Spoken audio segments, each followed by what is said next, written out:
Howdy doody, my name is Susie, and today I thought I would share with you this full recipe that's really very delicious and makes use of some beautiful pumpkins, which, by the way, I went to the local Morrison farm to pick up some pumpkins. Let me show you what I saw. Well, look at how crazy these pumpkins look. Got our big, huge Cinderella pumpkins. And these beautiful white pumpkins, and then these guys with all the little nodules, but they're really beautiful too. These would be the really scary pumpkins for Halloween, but I'm sure they're a little wagon.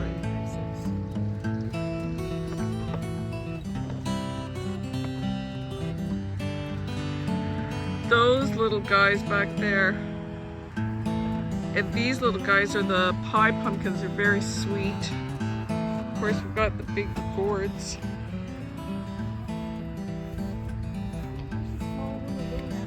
They look like octopus.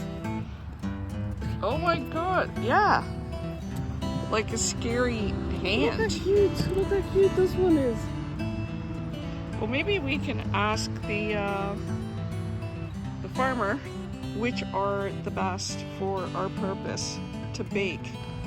These are a different variety. Yeah, I know, they're just too big to cook. Even that's a little bit big for an individual. Like to do all the individual filled with you can cut the it seafood. In half. You can cut it in half. And do just a half. Do two halves. Yeah, that's a good idea. Here's the buttercup. Sweet, creamy orange flesh can be baked, mashed, pureed, steamed, simmered, or stuffed, and can replace sweet potatoes in most recipes. Yeah, it does look like that kombucha, but I guess it's just a different variety.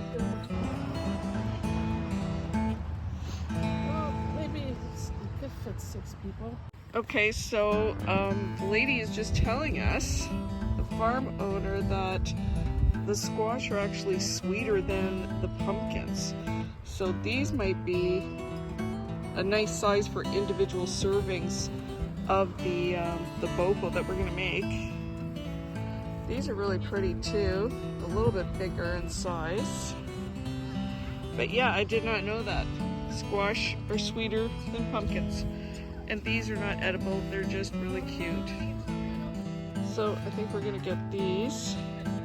We'll take the top off and it'll make a nice little cup for our recipe. And these are the Sweet Lightning, the Morris family favorite, very sweet. Okay, so I think we'll take these, it'll be really nice. Morrison's Pumpkin Farm, it might be a fun place for you to bring the kids. Here's some slides. And then there's other little, like the maze, and there's other things that the kids can do.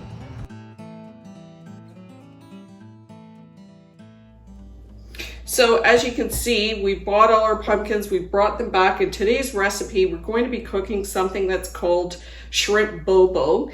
And that's an English translation for Bobo do Camarão, which is a dish that is made in Brazil, specifically in the Bahia area, which is the northern part of Brazil. So the origins of this dish do come from Africa, and there are variations in the recipe, and basically each person is going to make it depending on what their family likes or their personal preference. But the idea behind the recipe is very similar.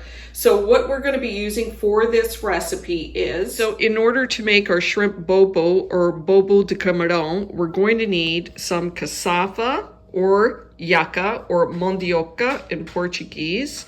We're going to need some shrimp, some coconut milk, a lime, a red pepper, a jalapeno pepper, some cilantro, some chives or green onion, garlic, a medium onion, and of course our pumpkins to fill.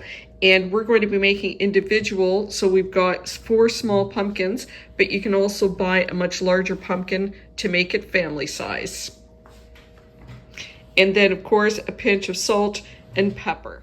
So the first thing that we're going to do is we're going to actually cook our squash or pumpkins.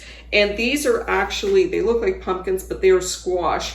And as they mentioned at the farm, the squash family is much sweeter than the actual pumpkins. So this is going to work out perfectly for our individual recipe that we're going to be serving individually. But if you want to make a family size, then you would use a much larger pumpkin. And of course, the timing to cook the pumpkin would be much longer than the squash. So what you're going to do is we're going to cut the squash and clean it out. So in order to cut our little pumpkins, and I've just got a glove on. This is a butcher's glove just to protect my hand. But I'm using a little paring knife that's not that sharp. It's easy to control. And I'm just piercing through.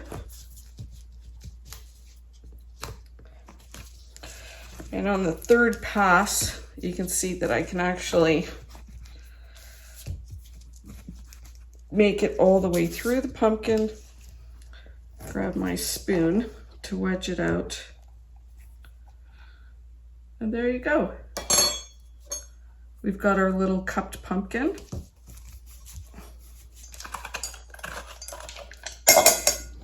So now that we've got all our squash cleaned and we're keeping the little hats, I'm going to put the oven at 350 degrees and we're going to cook these for 30 minutes. We're not going to cook them all the way through because the last 15 to 20 minutes will be with our stuffing in our squash and our cheese. And I'm going to cook the little caps alongside with my pumpkins. I've got 1 cup of white rice and I'm using basmati.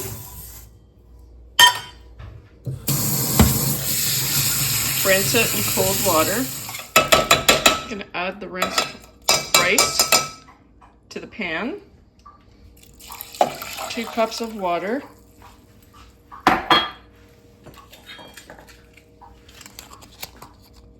A bay leaf and just a piece of tangerine skin. I'm going to put it on high and bring it to a boil. So that took about a minute or so to bring it to a boil.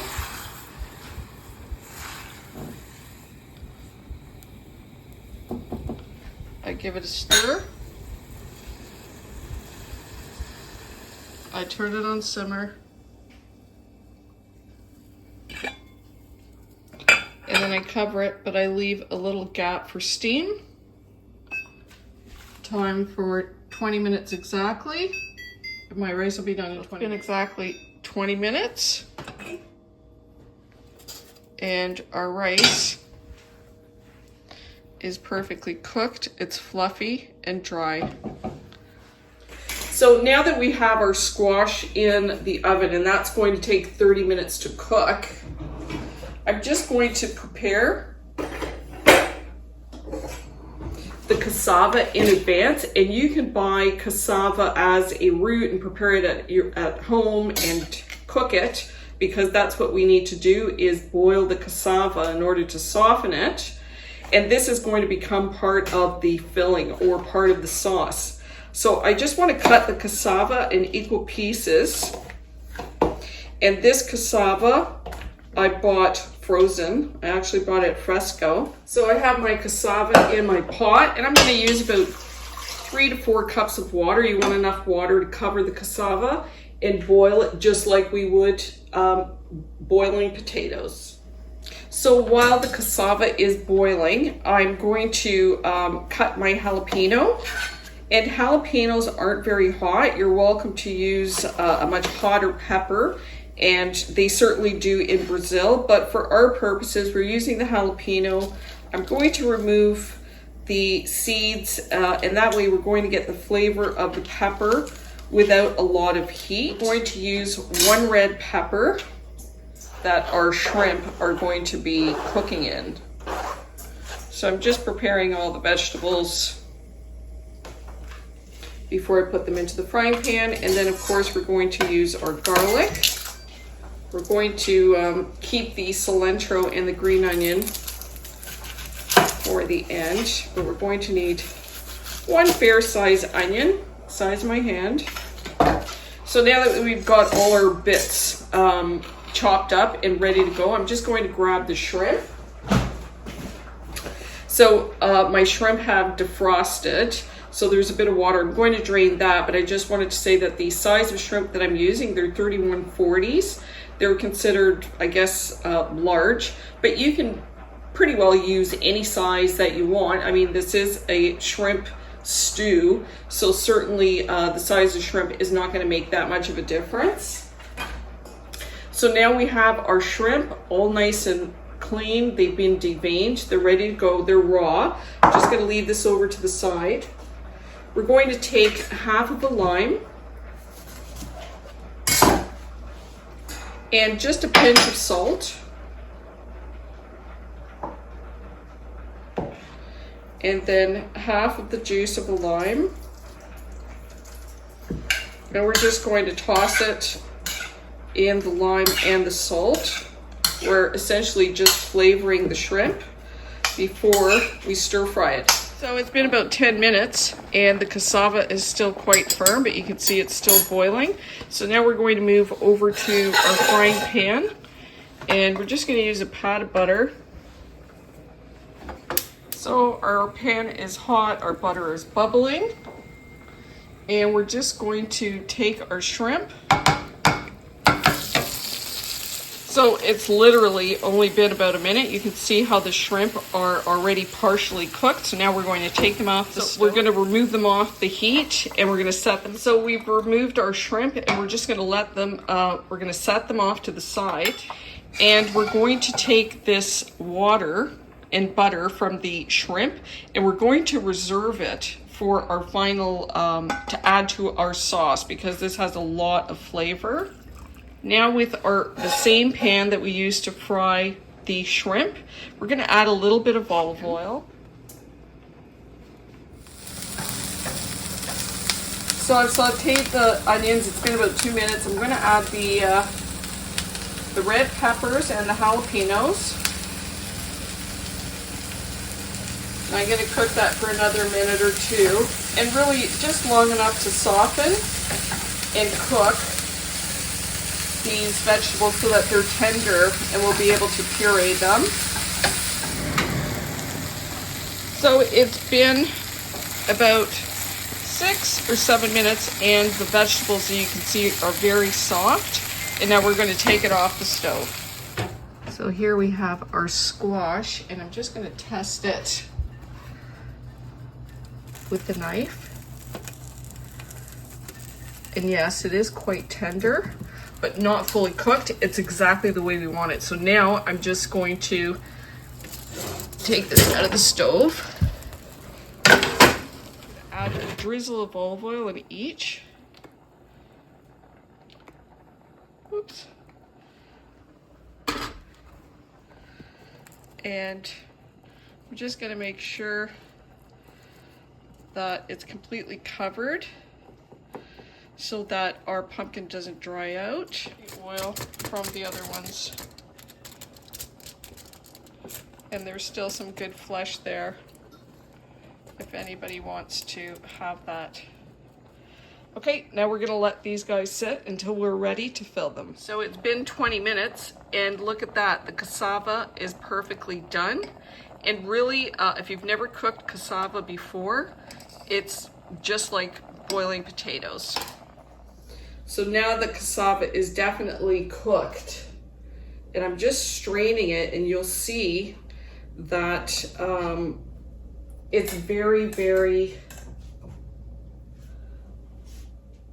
glutinous. So you can see this is the water. It's very thick, and the cassava. Now, when you cook the cassava, there is a fibrous center, and you can see this is the fibrous center. It's like a little core. So I'm just going to go through the pieces and remove that because it'll make it much easier. That particular, this is very fibrous and tough, so it'll be difficult to put through the blender. Now, before we do that, the cassava becomes so gelatinized or glutinous that it becomes gummy if you over process it. So we're just mashing it very quickly to incorporate our stir fried vegetables to create our sauce. Okay, so we're gonna set up our station. So we've got our reserved cassava water, which is going to be like a thickening agent. We've got our coconut milk. We have our tomato sauce. We have our stir fried vegetables.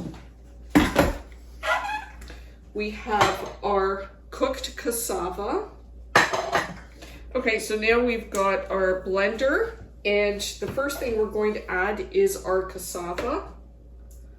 Now we're going to add all of our vegetables into the blender. Okay, so now we've got we're going to add our 1 cup of tomato sauce, our 1 cup of coconut milk. And I'm gonna hold off on this water from the shrimp because I just want to make a thick, almost like a runny mashed potato texture. I'm gonna turn it on, and all you wanna do is pulse it 3 or 4 times just to create this sauce and puree it. So here we go.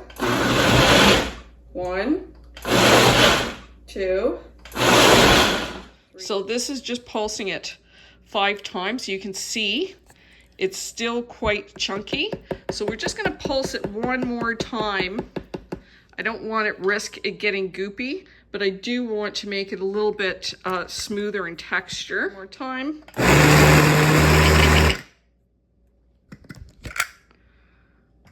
And I think that in itself is better.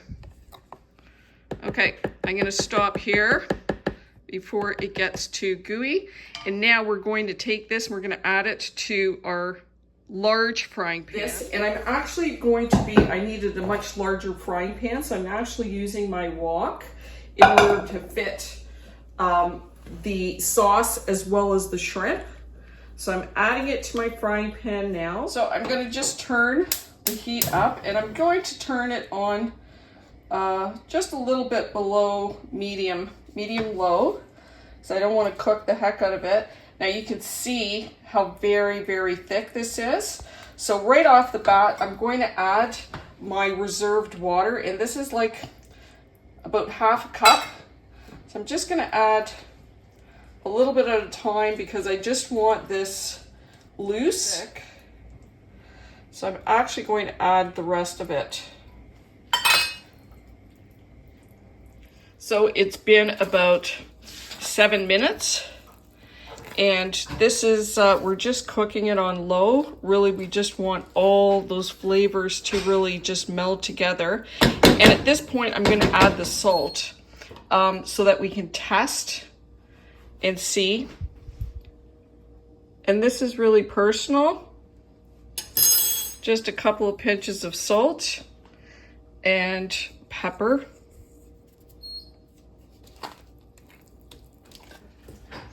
I've also got the other half of the lime, which I'm going to add now. So it's been about 10 minutes. We've got 30 seconds left, and I'm going to give this another minute or 2. I just want the color to deepen a bit, and then I'm going to add the shrimp. Now, while we're waiting for the sauce to cook, we've got probably another 2 minutes before we add our shrimp. I'm going to grate some cheese, and I'm just averaging about 1 ounce per pumpkin, but obviously grate the type of cheese that you like. I'm using a mozzarella, which is nice and gooey at the end. You can use any type of cheese that you prefer. 12 minutes, I'm about to add the shrimp to the sauce, but I'm gonna reserve just a couple of shrimp off to the side to decorate my pumpkin. It'll look very nice. Although this recipe is for 4, I'm actually only making 3 for this dinner, and I'm reserving the 4th for later. So in case you're noticing, there's only 3 pumpkins. So now our sauce has changed color a little bit. You can see the orange has become a little bit more intense, so it's cooked down. And we're just gonna add our shrimp. So now our shrimps are in our sauce. You can see how nice and creamy it is. And we're just gonna scoop it into our little dishes. Make sure we've got some shrimp.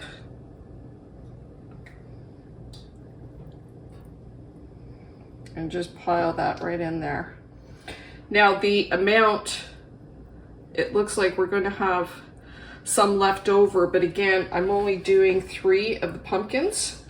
And it's very hard to judge, to get exact amounts in this recipe because it's hard to determine the size of your pumpkin and how much space you actually have inside. Another time.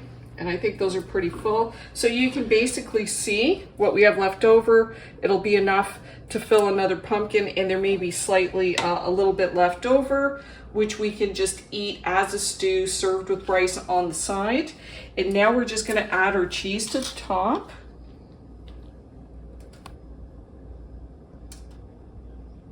And this, of course, you can add more, you can add less, you can add none.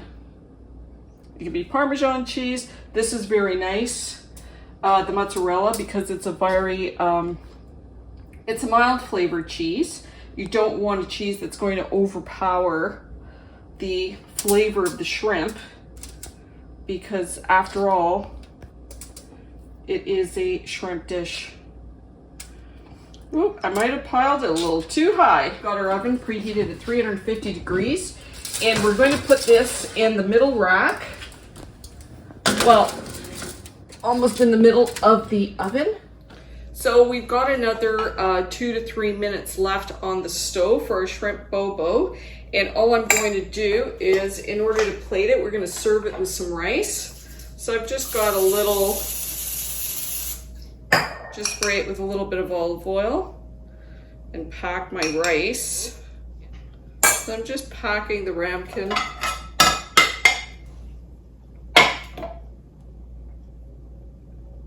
So that our little serving of rice holds its shape, very cute.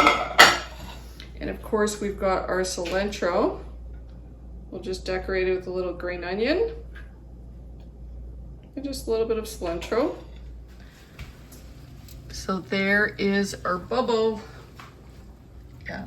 It's nice and soft. You can see it's indented. So our pumpkin's cooked all the way through. Now you can put it on broil to brown it, or you can take it out right now.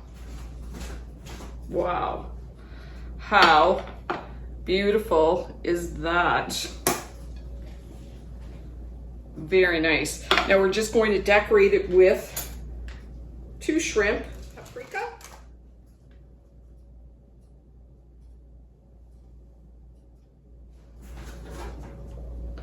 More of some of that either chives, a little bit of cilantro.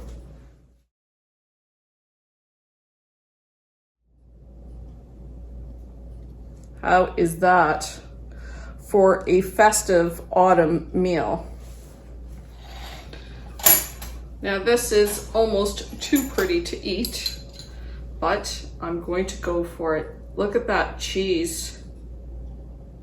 Gooey melting. Look at that. I'm going to cut a little bit of the inside of the pumpkin.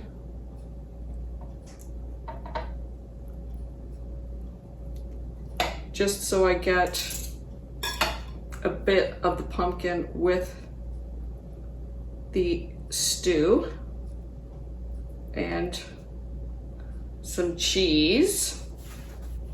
Oh, it's very, very hot. It's very delicious. It's definitely comfort food, but it's also very chic. I hope you try this recipe. It turned out so beautiful. It's so delicious. And I think it makes for a beautiful entree for an autumn dinner, fall. It's just delightful. So if you try this, I hope you like it. And if you like it, I hope you share it. Until next time, bon appetit.